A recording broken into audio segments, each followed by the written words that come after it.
Hello and welcome back to MNB EduHub. আজি আমি আকৌ তোমালোকৰ আগত উপস্থিত হৈছো ক্লাস 10 ৰ সাধাৰণ গণিতৰ কেইটামান ইম্পৰ্টেন্ট কোৱেশ্চন লৈ আজিৰ ভিডিঅ'ত আমি তোমালোকৰ লগত ডিসকাস কৰিম বাস্তৱ সংখ্যাৰ দুটামান ইম্পৰ্টেন্ট কোৱেশ্চন যিবিলাক কোৱেশ্চন অলৰেডি বিভিন্ন ধৰণৰ এক্সামিনেশনত আহিছে আৰু আহিবলগীয়া SSLC এক্সাম আৰু তোমালোকৰ যি প্ৰি বোৰ্ড এক্সাম আছে তাতে অহাৰ বহুত চান্সেস আছে ঠিক আছে যদি তোমালোকে চেনেলটো লৈ পোন প্ৰথমবাৰৰ বাবে আহিছা চেনেলটো সাবস্ক্ৰাইব কৰি লবা আৰু নোটিফিকেশনটো অন কৰি ৰাখিবা প্ৰথমটো প্ৰশ্ন লৈ আহিছো আমি আমাৰ প্ৰথমটো প্ৰশ্ন হল ইউক্লিডৰ কলন বিধি ব্যৱহাৰ কৰি 867 আৰু 255 ৰ গহাউৰ নিৰ্ণয় কৰা ঠিক আছে এইটো আমাৰ গহাউ নিৰ্ণয় কৰিব দিছে কিন্তু আমাৰ নিয়ম বান্ধি দিছে যে ইউক্লিডৰ কলন বিধি ব্যৱহাৰ কৰিব লাগিব এতিয়া ইউক্লিডৰ কলন বিধি যদি কয় বহুতৰ মাজতে কনফিউজন আহি যায় যে এটো কি হয় এতিয়া আমি হৰু থাকোতে যেতিয়া আমি হৰণ কৰিছো তেতিয়া আমাৰ এটা আছিল যে নিয়ম আছিল যে কি আছিল ফৰ্মুলা এটা আছিল ভাজ্য ভাজক পূৰণ ভাগফল যোগ ভাগশেষ তোমালোকৰ নিশ্চয় মনত আছে ধৰিলা এটা আমি হৰণ এনেকৈ আমি দীঘল হৰণ কৰো জিটুক আমি হৰণ কৰো এটো আমাৰ হয় ভাজ্য জিটুৰ দ্বাৰা আমি হৰণ কৰো এটো হল ভাজক আৰু যি আমি ফল পাও এটোক কয় ভাগফল আৰু হৰণ কৰাৰ পিছত যদি কিবা বাকি ৰৈ যায় তাক কয় ভাগশেষ ঠিক আছে আৰু ইয়াৰ ফৰ্মুলা হল এইটো ঠিক এইটো ফৰ্মুলাই তোমালোকৰ ইউক্লিডৰ কলন বিধি হয় যত আমাৰ ফৰ্মুলাটোত কৈছে যে a = bq + r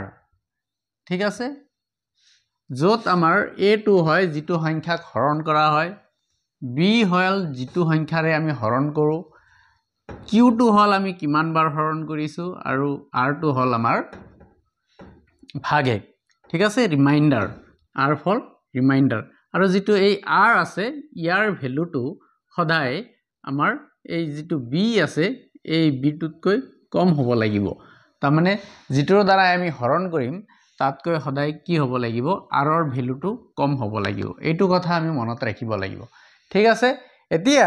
ইউক্লিডৰ কলন বিধি ব্যৱহাৰ কৰি কেনেকৈ আমাৰ গহাউ নিৰ্ণয় কৰে হেতু আমি চাম প্ৰথমতে আমি লিখিব লাগিব যে কোনটো ডাঙৰ সংখ্যা কোনটো সৰু সংখ্যা আমি জানো যে 867 255 তকৈ ডাঙৰ তাৰমানে আমি 255 ৰ দ্বাৰা আমি 867 ক হৰণ কৰিম ঠিক আছে পদ্ধতিটি অলপ বেলেগ হয় চাবা 255 ৰে আমি হৰণ কৰিম কাক হৰণ কৰিম 867 ক ঠিক আছে এটো আমি কেইবাৰ হৰণ কৰিব পাৰিম এটুক আমি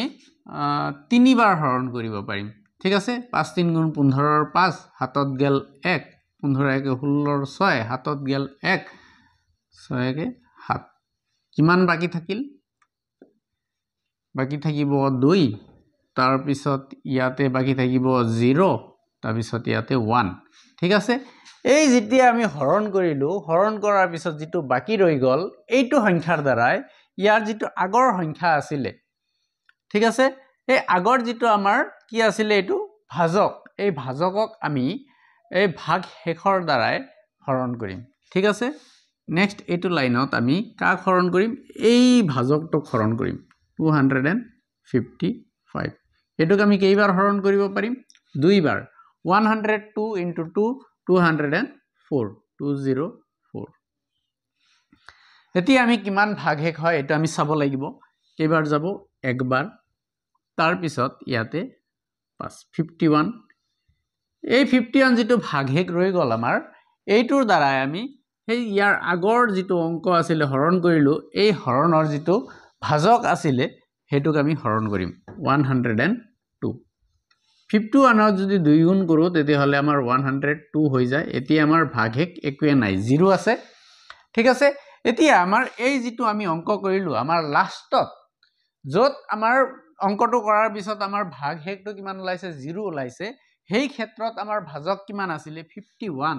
আৰু এই 51 টো আমাৰ এই সংখ্যা দুটাৰ কি হয় গহাউ হয় ঠিক আছে এটো আমি এতিয়া এনসাৰটো পাই গলো এতিয়া আমি লিখিম কেনেকৈ ঠিক আছে লিখিবলৈ আমি যে আগতে যেটো ভাজ্যৰ যেটো আমি ফৰ্মুলা কৈছিল হেতু a = bq plus r যেটো আছিল হেতু আমি লিখিব লাগিব প্ৰথমটোৰ কাৰণে আমাৰ যেটো ভাজ্য আছিল হেতু আছিল কিমান 867 তাৰ মানে a কিমান আছিল ফৰ্মুলাটো হল a plus bq sorry a ফৰ্মুলাটো আছিল কি a = bq plus r হয়নে এটো ফৰ্মুলা আছিল আমাৰ এতিয়া a টো হল 867 এতিয়া b আমি যেটোৰ দ্বাৰা হৰণ কৰিছো এটো হল 255 q টো হল আমাৰ কিমান 3 প্লাস r টো হল আমাৰ কিমান 102 নেক্সট লাইনত আমাৰ a হৈ যাব 255 মানে এটো ভাজ্য হয় ঠিক আছে 255 ভাজকটো হল 102 ইনটু আমাৰ ভাগফলটো হল 2 প্লাস 51 হল ভাগহেক নেক্সট যেটো আছে ইয়াতে আমাৰ ভাজ্যটো হল কিমান 102 = আমাৰ যেটো ভাজক আছে এটো হল 51 ভাগহেক হল সরি ভাগফল হল 2 প্লাস ভাগহেক হল 0 আমি এইটো লাইনত ভাগহেকটো 0 পাইছো এই কাৰণে ইয়াৰ যেটো ভাজক আছে এটো আমাৰ কি হ'ব গহাও হ'ব নেক্সট লাইনত লিখিম এতেকে 867 আৰু 255 ৰ গহাও হ'ব = 51 আৰু এটিয়ে হ'ব আমাৰ এনসাৰ এইটো প্ৰশ্নৰ কাৰণে ধৰিব পাৰিছা মই তোমালোকক ডিটেইলত বুজাই দিছো তথাপিও যদি বুজি পোৱা নাই তেতিয়া হলে তোমালোকে আমাৰ WhatsApp নম্বৰত মেছেজ এটা দিব পাৰা আমি তোমালোকক আৰু ধুনিয়াকৈ বুজাবলৈ চেষ্টা কৰিম নেক্সট আমি 2 নম্বৰ প্ৰশ্নলৈ আহিছো আৰু 2 নম্বৰ প্ৰশ্নত কৈছে তলত দিয়া সংখ্যাটো দশমিক বিস্তৃতি পৰিসমাপ্ত হয়নে যদি হয় দশমিক বিস্তৃতি লিওয়া ইয়াতে দশমিক বিস্তৃতিটো পৰিসমাপ্ত হয়নে নহয় এটো আমাক খুদিছে তাৰ মানে দশমিকৰ পিছত কৰবাত নহয় কৰবাত গৈ কেনে এই সংখ্যাটোৰ ভাগফল শূন্য ওলাব নে ভাগহেক শূন্য ওলাব নেকি এটো আমাক খুদিছে ঠিক আছে তাক চোৱাৰ কাৰণে আমাৰ এটা নিয়ম আছে এটো নিয়ম তোমালোকে মনত ৰাখিব লাগিব আৰু নিয়মটো হল যেটো আমাৰ হৰ আছে ঠিক আছে যেটো আমাৰ হৰ আছে হেতুক যদি আমি 2 to the power m into 5 to the power n আকাৰত লিখিব পাৰো হৰটো ওপৰত লব যিয়ে নাথাকক কিয় হেতু আমাক একো কৰিব লগিয়া নাই ওপৰত যেটো হৰ আছে এটো 2 to the power 5 2 to the power m into 5 to the power n এটো আকাৰত যদি লিখিব পাৰি তেতিয়া হলে এটো দশমিক বিস্তৃতি পৰিসমাপ্ত হ'ব আৰু যদি এই আকাৰত লিখিব নোৱাৰি তেতিয়া হলে হেতু নহয় ঠিক আছে এতিয়া আমি এইটো অংক চাম যে এইটো আমাৰ হয় নে নহয় ঠিক আছে আমাৰ লবত আছে ইয়াৰ 17 আৰু হৰত আছে 8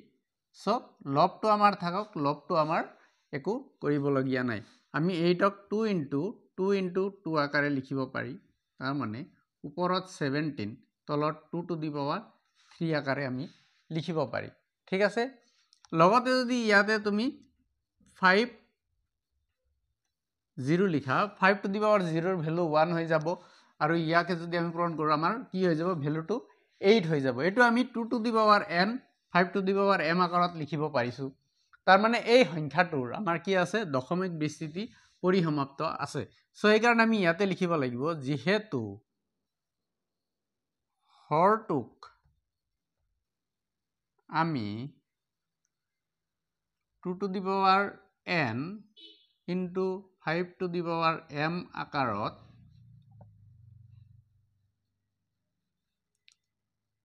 লিখিব পাৰো থেকে 17 divided by 8 or দশমিক বিস্তৃতি পৰিসমাপ্ত ঠিক আছে এইখিনি কৰি দিলে আমাৰ প্ৰথম পাৰ্টটো হৈ গ'ল যে ইয়াতে যে দশমিক বিস্তৃতি পৰিসমাপ্ত হয় নে নহয় এইটো তাৰমানে চাই যিটো হৰ আছে সেইটোক আমি 2 to the power 3 আকাৰত লিখিব পাৰিছোঁ ঠিক আছে 5 নাই তথাপিও 5 to the power 0 আমি লিখিব পাৰোঁ 5 to the power 0 আমাৰ 1 হয় সো এইটো 2 to the power 3 into 1 আমি এই 8 পাম ঠিক আছে সেইকাৰণে এইটো আমি 2 to the power n into 5 to the power m লিখিব পাৰিছোঁ সেইকাৰণে এই যেটো সংখ্যা আছে বা ভগ্নাংক আছে ইয়াৰ কি আছে দশমিক বিস্তৃতি পৰিসমাপ্ত হয় এখিনি বুজি পালা এতিয়া যদি হয় দশমিক বিস্তৃতি টু লিয়াব দিছে আমাক এইখিনি আমি নেক্সট কৰিম নেক্সট চাবা এতিয়া দশমিক বিস্তৃতিৰ আমি উলিয়াম ইয়াক আমি 2 to the power 3 আকাৰত লিখিব পাৰিছো ওপৰত 17 আছিল ঠিক আছে 17 2 to the power 3 আমি 2 to the power যিমান লিখিছো আমি তাৰ লগত মাল্টিপ্লাই কৰিব লাগিব 5 to the power মান into 5 to the power 3 আমি লিখিব লাগিব ঠিক আছে 2 ৰ পাৱাৰ যিমান আছে আমি 5 ৰ পাৱাৰ আমি হিমান এটা দিব লাগিব এটা আমি এক্সট্ৰা এটা আনিব লাগিব ঠিক আছে যেহেতু আমি হৰত দিছো তেতিয়া আমাৰ লবটো দিব লাগিব তেতিয়াহে আমাৰ অংকটো মিল খাব বা ইকুৱেল হ'ব এতিয়া আমাৰ এইটো কিমান হ'ব তলত যেহেতু আমি 5 to the power 3 এটা মাল্টিপ্লাই কৰিছো আমি ওপৰতো 5 to the power 3 এটা মাল্টিপ্লাই কৰিব লাগিব ঠিক আছে এতিয়া আমি 3 to the power 2 to the power 3 এইটো আমি 8 লিখিব পাৰো into 5 to the power 3 আমি কিমান লিখিব পাৰো 125 ঠিক আছে এতিয়া ইয়াতে 17 আছে into 125 আমি লিখিব পাৰি তলত আমাৰ কিমান হ'ব 1000 হ'ব তলত আমাৰ 1000 হ'ব ওপৰত আমি 125 ৰ লগত 17 মাল্টিপ্লাই কৰিব লাগিব 3 5 হাতত গল 3 14 17 ৰ 7 হাতত 1 8 পূৰণ ইফালে 5 হ'ব ইফালে 2 হ'ব ইফালে 1 হ'ব 5 12 ৰ 2 হাতত 1 11 ৰ 1 2 সো আমি ওপৰত 2 1 2 5 লিখিব পাৰি ঠিক আছে আমি জানো যে তলত যদি আমাৰ 0 থাকে একৰ পিঠিত যিমান কেটা 0 থাকিব আমাৰ যেটো দশমিক আছে এটো হিমান ঘৰ কিফালে আহিব বাওফালে আহিব ঠিক আছে সো আমি ইয়াক তিনি ঘৰ বাওফালে মানে 2.125 লিখিব পাৰি ঠিক আছে আৰু এইটোৱে হল আমাৰ ৰাইট আনসাৰ এইটো যেটো প্ৰশ্ন আছে ইয়াৰ কাৰণে বুজি পাইছা আৰু যদি তোমালোকে বুজি পোৱা নাই তেতিয়া হলে আমাৰ WhatsApp নম্বৰত তোমালোকে মেছেজ কৰিব পাৰা আমি তোমালোকক কল কৰি তোমালোকক ধুনিয়াকে বুজাই দিব পাৰিম ঠিক আছে আজিৰ কাৰণে ইমানতেই সামৰিছো যদি ভিডিওটো ভাল লাগিছে তেতিয়া হলে লাইক কমেন্টছ আৰু শেয়াৰ নিশ্চয় কৰিবা ধন্যবাদ